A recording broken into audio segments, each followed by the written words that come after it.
அப்போது இதில் கஷ்டப்பட போவது எங்கே? உலகம் எங்கும், இட்ஸ் ஜஸ்ட் நாட் இந்தியா இல்லாட்டி இல்லை, எல்லா ஊர்லேயும் மக்கள் தான் கஷ்டப்பட போகிறாங்க தவிர்த்து, அதுவும் பாமர மக்கள். பெரிய பணக்காரர்களுக்கு ஒன்றும் பெரிய பாதிப்பு இருக்காது, அரசியல்வாதிகளுக்கு அசல் பாதிப்பே இருக்காதுன்னா அவன் வந்து பல தலைமுறைகளுக்கு கொள்ளையடித்து வச்சிருக்கான் அவங்க குடும்பம் நடக்கிறதுக்கு. அப்போ மக்கள் நீங்கள் வந்து சிந்திச்சு யோசித்து ஓட் போடுறீங்கன்னா கிடையாது.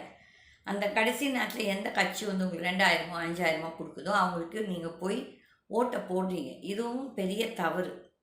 நீங்கள் வந்து இதை நிராகரித்தாலே போகிறோம், நாடு உருப்படும். ஆனால் இந்த தடவை இந்த 2026 எலெக்ஷன் ஒரு பெரிய அதிசயம் நடக்காட்டி மறுபடியும் இந்த ஊழல்வாதிகளே தான் வருவார்கள். எங்கள் மாதிரி நாங்களாம் பேசுகிறோம், பட் வந்துட்டு எங்ககிட்ட இந்த ஈவன் இந்த பேசிக் என்னென்னா ஒரு ஒரு தொண்டனை நம்ம நிற்க வச்சானா எவ்வளோ பேர் பணம் எதிர்பார்க்காமல் நிற்கிறாங்கன்னா அதில் ரொம்ப சொல்பம், அந்த பர்சன்டேஜ் வந்து ரொம்ப கம்மி.